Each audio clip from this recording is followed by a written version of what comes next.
Lalaki bipatay sa iyang 20 anyos nga uyab ug mipusil sa iyang kaugalingon tungod sa selos. Lihok protesta sa mga sakop sa piston batok sa mga abusadong pulis. Napugnan dihang giatubang sa mga hefe sa kapulisan ug traffic sa Mandaue. Usa ka rally for the family gihimo sa simbahang Katoliko alang sa pakigbatok sa pagpasar sa balaodnon nga magtugot sa same-sex union. Usa sa mga suspects himuon nga state witness sa pagpatay sa inahanog anak nga gilubong sa ilang septic tank. Mga presidentiables aniya sa Sugbo aron pagpangamoral sa mga boto sa mga Sugboanon.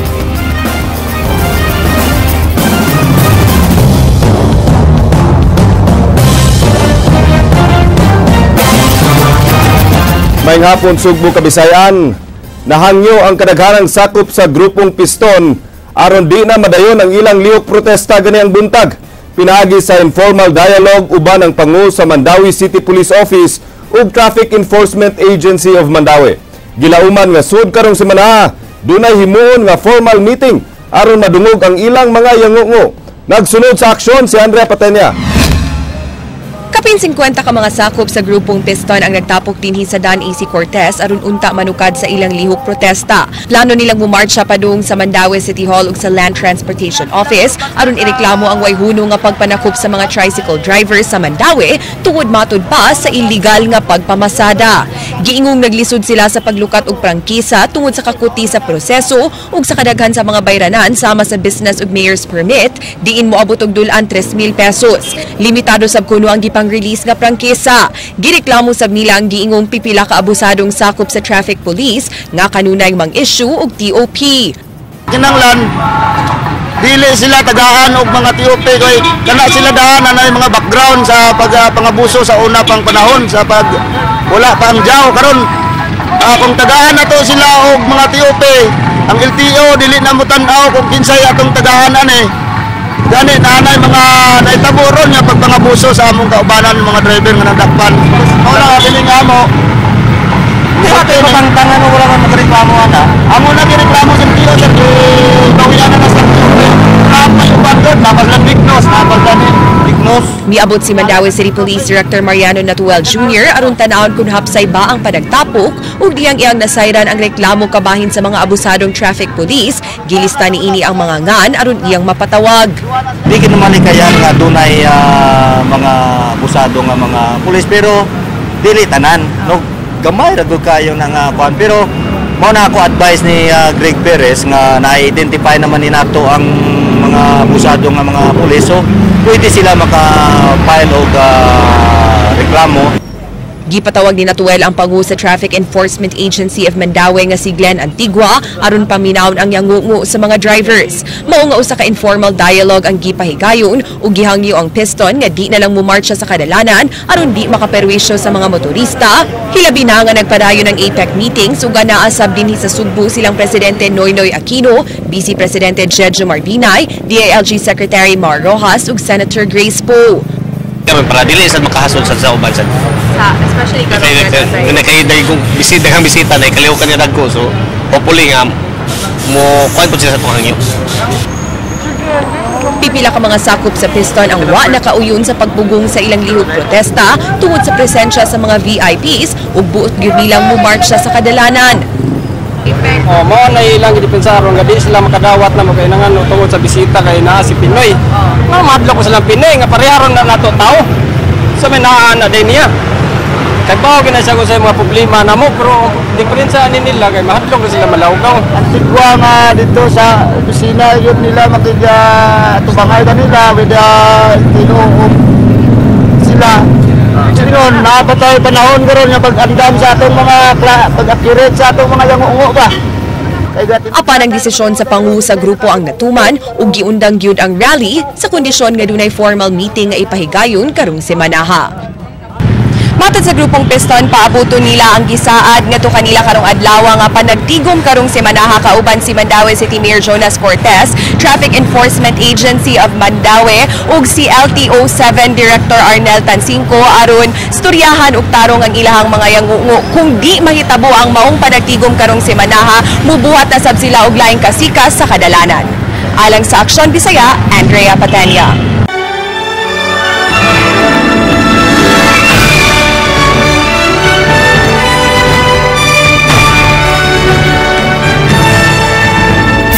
Gisugat og lihok protesta ang unang adlaw sa Asia-Pacific Economic Cooperation Meeting niadtong Sabado sa gawas sa usa sa mga venue sa maong kalihukan. Gibuksan sab niadtong Sabado sa gabi ang APEC Trade Exhibit. Din gipasigarbo ang mga produkto dinhi sa Sugbo. Nasundan ang aksyon ni Ray Pasaporte. Di mo minus 60 ka mga sakop sa Anak Bayan, Central Visayas nga nagmarcha paingon sa Radisson Blu Hotel diin gipahigayon ang labing unang meeting sa APEC ni adtong Sabado. Matud sa tigpamaba sa Anak Bayan, way maayong mahatag ang APEC alang sa ekonomiya sa nasod, ilabi na sa Sugbo. Gihimo lang kunong itoy ang nasod sa ubang nasod nga maoy makabenepisyo niini. Mga delegado sa China nga kinahanglan nga out na sila sa atoang mo-out na ang China sa atoang teritoryo diha dapit sa may West Philippine Sea. At the same time po nanawagan po sa Estados Unidos nga kinahanglan nga ang trupang US troops karon po. Dungan sa pagbukas sa APEC ni adtong Sabado, gibuksan sab sa mga organizers sa sud ining dako nga mall ang usa ka exhibit nga nagpakita sa mga produkto sa Sugbo. Laing sama nga kalihukan ilusad sab sunod buwan, uban ang Department of Trade and Industry. Kasagaran nga gidisplay dinhi ang mga produkto nga gaan og madalaradayon sa mga delegado. Apan dunay uban nga nangutana sa home furnishing. It's really a collection of what Cebu has in terms of product lines. Alang sa Aksyon Bisaya, Ray Pasaporte.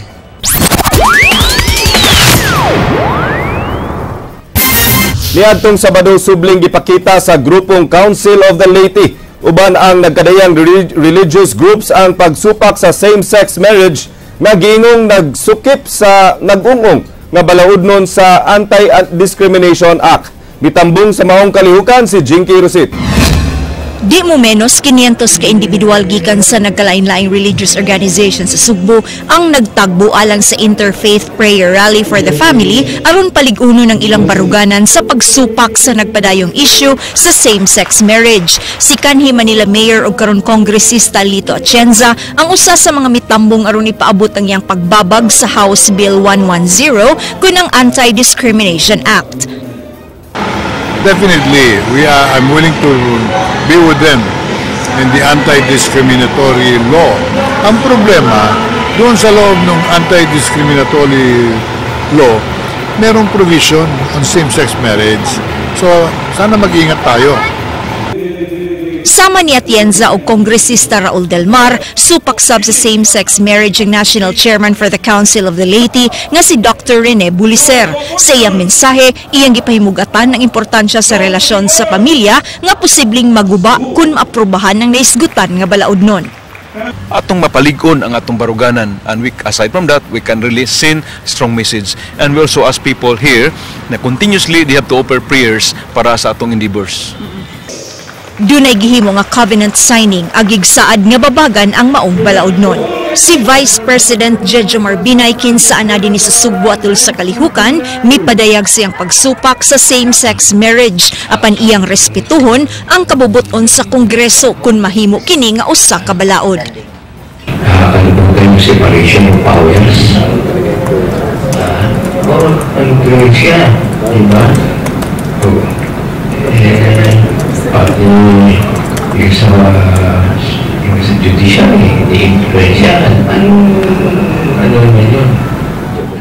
Alang sa Aksyon Bisaya, Jinky Rosit.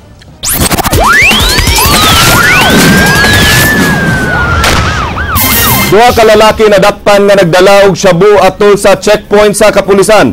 Ang usa suway nga nisibat ug nakuhaan sa iyang dala nga shabu. Ang aksyon gisundan ni Ray Pasaporte.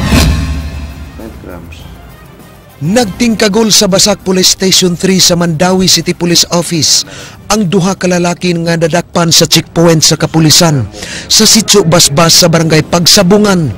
Nasikop sila si Adolfo Culin, 37 anyos, nagmaneho sa motorsiklo ug angkas nga si Anthony Batican, 18 anyos, pulos nagpuyo sa Pitos sa Dakbayan sa Sugbo. Napakya si Culin sa pagpakita og lisensya og dihang girikisa. Nasakpan ang dala niya nga shabu ug kwarta. Si Batikan nga midagan, gigukod sa mga pulis ug nakuhaan sa upat ka medium size sa shabu. Sa may yung hakta na to? Kailangan pangayon dito. Hindi mo ito na mag-isuot ito napita itong upat ka buo. Itong medium size ba? Pusara to eh? Pusara ka buo? Katong gamay? Sa kabuo. Upat lang ito? Hindi eh. Mikabat sa 36 gramos ang timbang sa 5 kaputos sa shabu nga nakuha gikan kanila. Matud sa dinakpan, adto unta sila paingon sa Lemongrass Pension House sa Barangay Pagsabungan. Alang sa Aksyon Bisaya, Ray Pasaporte. Gipasaka na ang kasong murder with robbery batok sa tulo ka mga suspect nga may patay sa mag-inahan sa sulungsod sa Minglanilla. Ang usa sa mga suspect posibleng himuong state witness matud pa sa hepe sa Minglanilla Police Station. Nagsunod sa aksyon si Jinky Rosit. Nag-abot din sa Provincial Prosecutor's Office sa mga suspect sa pagpatay sa mag-inahan sa Minglanilla ug ang inahan ug British national nga bana sa biktima. Nunot sa kasubo sa kalit nga kamatayon nilang Virginia ug Micaela, nalipay gyapon sila nga sa hingpit mahatag ng hustisya sa ilang kabanay human mapasaka ang kasong murder with robbery sa piskalya. Well, I'm just happy the process is going forward. There's no joy really for me here. Just hope, you know, it all goes through successfully. You know, that there's no winners here really. Di mi gusto nga makagawas mo sila. Kinahanglan gid na siya nga mobayad gid na siya ilahang mga sala. O mao gunay among tuyo.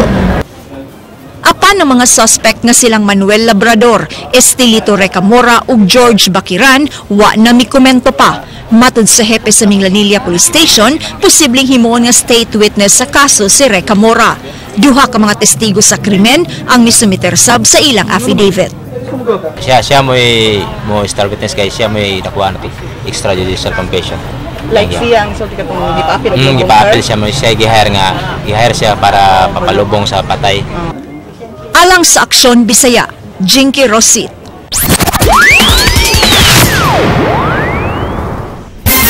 Gipamatud-an sa magsuong Gigi ug Greco Sanchez ang panultihon na blood is thicker than water.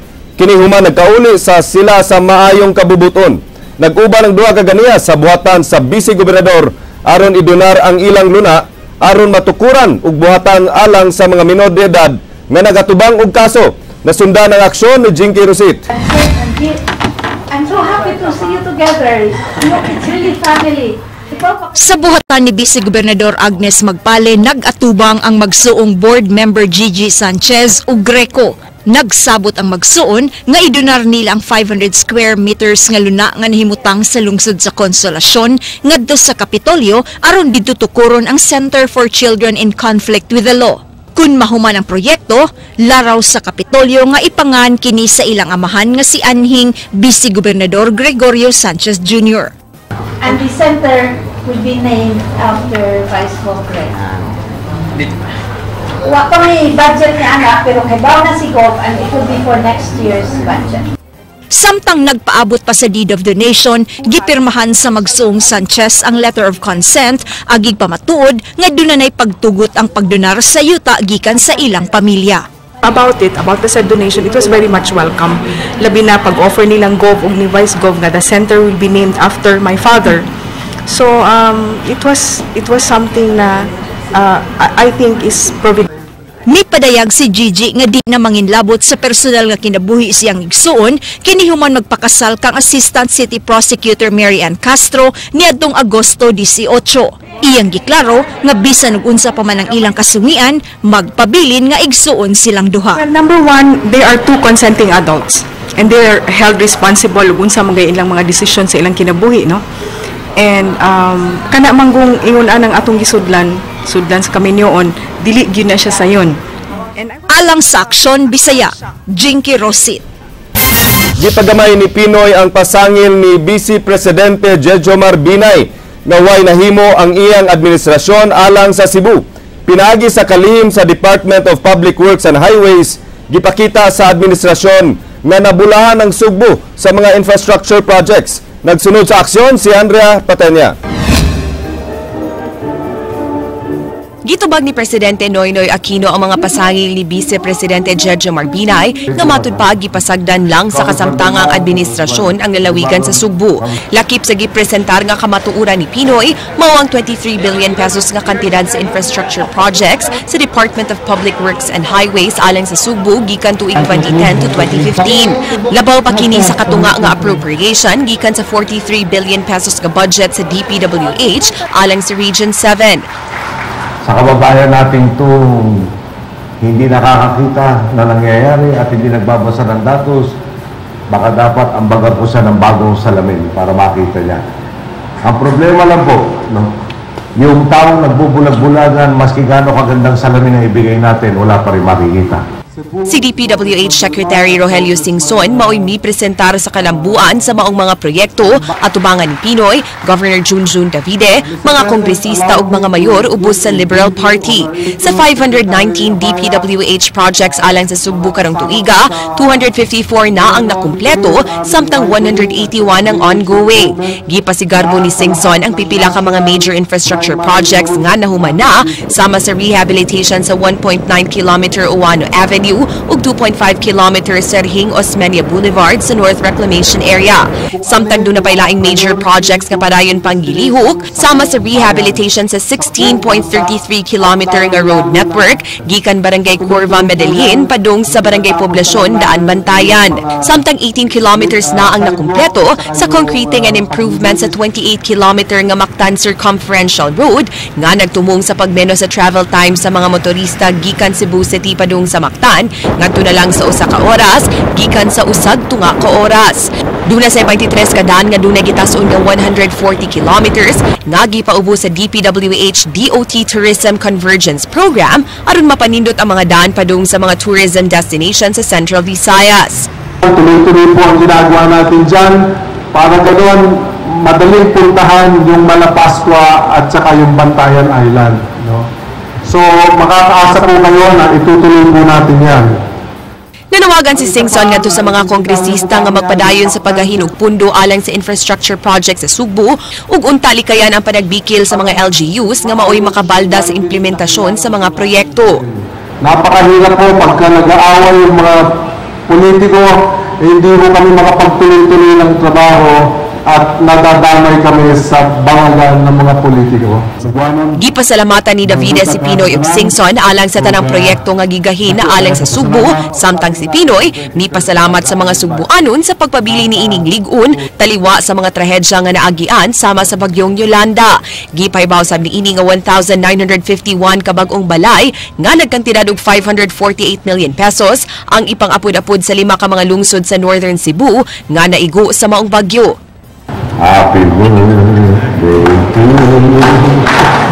Happy birthday to you. Nabantayan sa tanan nga anaa sa good mood si Pinoy atol sa iyang pagbisita sa Sugbo karong adlaw. Gani gikantahan pa niinig happy birthday si Davide ug nangumedya pa nga ang kabati sa buhatan sa DPWH sa Pertes nagpamatuod nga giuna nila ang pag-atiman sa publiko kaysa sa ilang kaugalingon. Midugang pagkini nga kundi tungod sa iyang igsuon nga si Chris Aquino, di sabunta siya mohatag og pagtagad sa iyang mga pangsulubon. Alam niyo, kung palagay niyo maayos ako mag-DS dahil sa kay Christian at saka kay Paul Cabral. Kung ako lang ho, di ba? Kung di mo ayos dyan, pwede na. So hindi tayo masyado doon sa Borloloy, ano ba yung importante? Pero dahil ito, DPWH, lalo na yung mga, mukhang, hindi ko alam kung saan ang galing sunog o yung hero dyan. Pero ulit, no? Hindi dahil sa kapabayaan yan, dahil yung dinaan ako ng mga karsada kanina talaga maayos sa manundating. Alang sa Aksyon Bisaya, Andrea Patenya.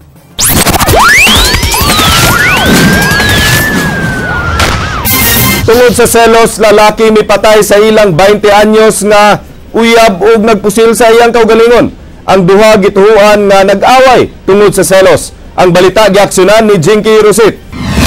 Duha ka butos sa armas mao'y namatan sa mga residente dinhi sa sitio Dalaget, Barangay San Nicolas kaganiyang buntag. Sa pagsusi sa amahan, patay na ngayang naabtan si Meljan Neil Olmedo, 28 anyos, usa ka engineer ug ang 20 anyos nga HRM student nga si Jeneline Avila sud sa lawak sa lalaki. Matud sa mga silingan, bag-o rang nagbalik si Meljan ug Jeneline human sila magbuwag. Gani niadtong Sabado sa gabi, nagpost pa sa Facebook ang dalaga sa gibati niya nga kalipay sa pagbalik nila ni Meljan. Sila, pero wami nag-expect yun nga may tabo nga karon. Kaya gato mi nga okay na jud sila. Sa investigasyon sa pulis, nag-away ang duha ka gabi gumikan sa selos. Giingon nga third party ang hinungdan sa krimen. Samad pinusilan sa ulo ang naangkon sa mag-uyab.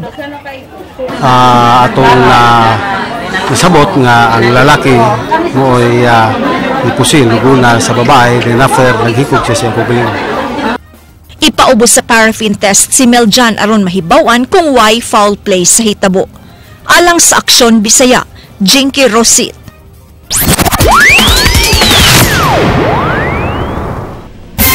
Usa ka People's Dialogue nga gipasiyugdahan ni LP Presidential Candidate Mar Rojas nga gipaygayon sa Cebu Normal University. Gitambungan kini sa mga estudyante sa Cebu Normal University uban sa mga cabinet secretaries. Sa open forum gipasalig ni Rojas nga sulbaro ng problema sa drogas kung mapili siya nga presidente. Posibleng mudagan ubos sa pagkasenador sa ilang partido ang Secretary of Department of Health, Metro Manila Development Authority ug Department of Justice. Kung anong-anong puna, kung anong-anong putik, kung anong-anong walang kwentang pagbatikos ang nagsisilbing inspirasyon ko sa amin lahat ay kayo. Kayo na mama... Gitubag ni Presidente Noynoy Aquino ang mga nagunang issue sa nasud lakip sa politika. Hangtod karon, naglaom pa sila nga musugot ra si Senador Grace Poe nga mudagan uban kang Mar Rojas, isip Vice Presidente. Ang presidential visit giaksyonan ni Andrea Patenya. Kapuko ni Presidente Benigno Noynoy Aquino ang mga opisyales sa Bureau of Customs aron i-review ilang palisiya sa random inspection sa mga balikbayan boxes gikan sa mga overseas Filipino workers. Nikatap sa miaging mga adlaw ang online posts sa mga OFWs nga mireklamo nga gipanghilabtan ug gikawatan ang ilang mga balikbayan boxes nga gipada dinhi sa nasud. Matud ni Pinoy sa iyang nahibaw-an kadtong masakpan ra sa X-ray nga dunay kadudahang kontrabando mao'y pangablihan sa customs aron malikayan ang smuggling. Andam siyang ipaimbestigar ang mga reklamo ug paningkamutan nilang malikayan ang maong pagpangabuso. Yung sinabi nga po, pipilitin natin ilagay lahat ng safeguards para walang abuso. Pero palagay ko naman, wala naman sigurong magmumungkahin na huwag na natin tingnan dahil trabaho ng customs na pangalagaan yung inaangkat dito sa ating bansa. Giawag ni Senator Grace Poe ang Bureau of Customs nga magdugang og X-ray equipment aron di na uting kayon ang mga balikbayan boxes. Matud sa senador, moabot og 26 bilyones pesos ang nakolektang buhi sa gobyerno gikan sa mga OFWs. Gani naglisod pa ang kadaghanan niini sa pagkuha sa ubang benepisyo, unya uting kayon pagyud ang ilang balikbayan boxes ug pangayuan og dagkong buhis. Kung magpapakatotoo tayo, we don't have enough.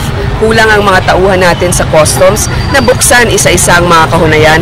At sa tingin ko naman, hindi maglalagay ng basura dyan para itapon dito. Nagpabilin ang paglaom sa administrasyon nga madani nila si Senator Grace Poe aron nga mahimong running mate ni DILG Secretary Mar Rojas. Gihamakak ni Presidente Aquino ang mga alegasyon nga ang administrasyon mao'y nagpasiugda sa mga negatibong issue nga nanggawas batok ni Poe. So, sa akin lang siguro baka dapat isipin, number one, inaakit namin siya tapos gagawa kami ng black propaganda. Pero kung sakasakali makuha namin siya, sasagutin namin black propaganda ang ginawa namin. So, wala yatang sense yun. Tungod kay daghang mga sakop sa iyang cabinet nga manglansar karong eleksyon, dunay mahitabo nga appointment of new officials karong Oktubre inigsugod sa filing of certificates of candidacy. Sa laing bahin, wa kuno gikabalak-an ni Pinoy ang pag-aprobar sa petition for bail ni Senator Juan Ponce Enrile kay di man kini tungod sa kakuwang sa ebidensya kung di isip konsiderasyon sa iyang hamtong nga edad.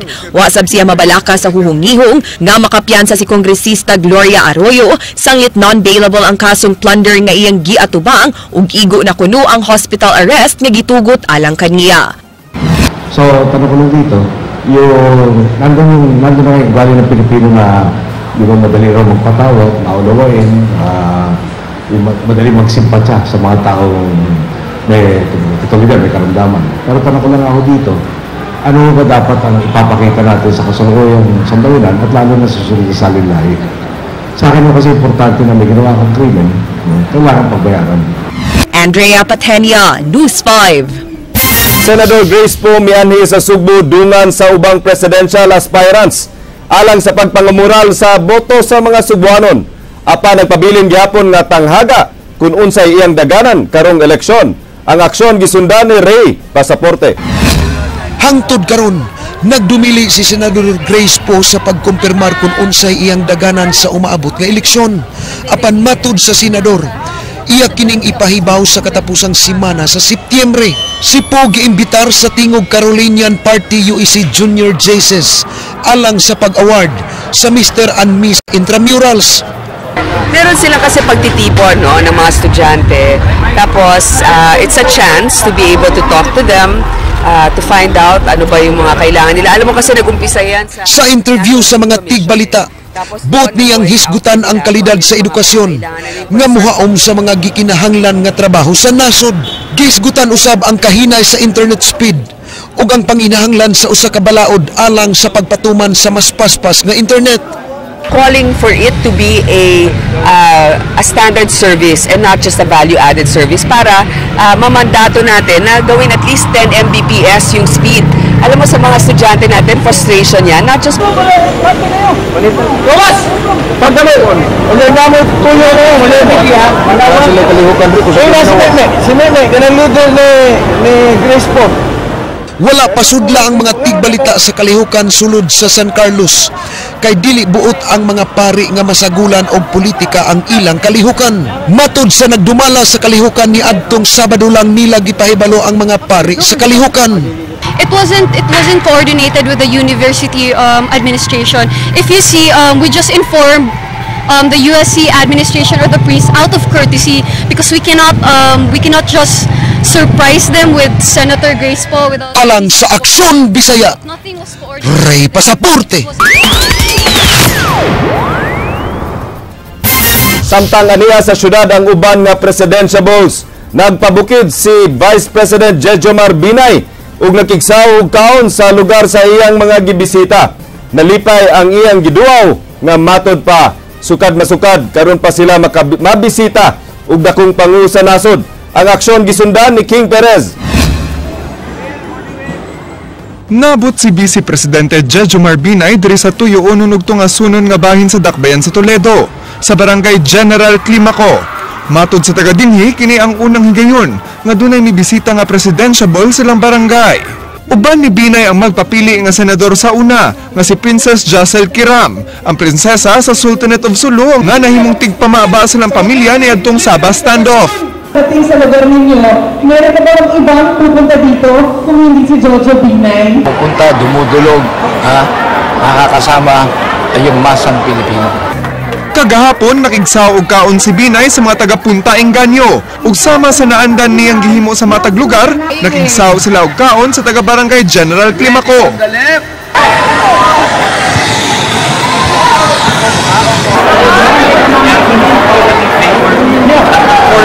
Ang mga isahan. Bisan pa ka mga ihisgot na bati niya. Alawan niya na paminaw, kaya kita mo siya buhat. Unya, nasa minadunggan ang maestra lingiyon na, labi na sa mong sahod, barato ra. O sa uban pa nga mga benepisyong mahatag from the students through the teacher. So, malipay gyud mi kung usa sa siya mapili mahimong presidente. Samtang aniya sa syudad ang uban nga presidentiable, ang Vice Presidente kinsa kagahapon pa may bisita sa Sugbo, misuhid sa kabukiran. Sir, na tatlong presidentiables yung nandito sa Cebu ngayon. Like, siguro nakataon na yun. Nakataon. Ano ba meron? Mas daghan og nakuha nga botos dinhi sa Sugbo si Rojas kay ni Binay, pagka-Vice Presidente niadtong 2010 elections. Apan matod sa Vice Presidente, mas kampante na siya karon sa iyang rating diri sa Sugbo. yun eh. Pero sa isang banda, hindi naman masama yung naging performance namin dito. Kung ini-expect namin 12% lang makukuha namin sa Cebu, naka 15 o 16% kami. So okay pa kami sa aming projection.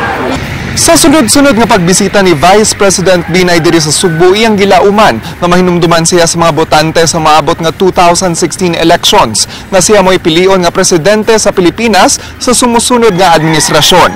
Alang sa Aksyon Bisaya, King Perez. Baukadto ang tunga sa oras nga pagbalita sa Aksyon Bisaya.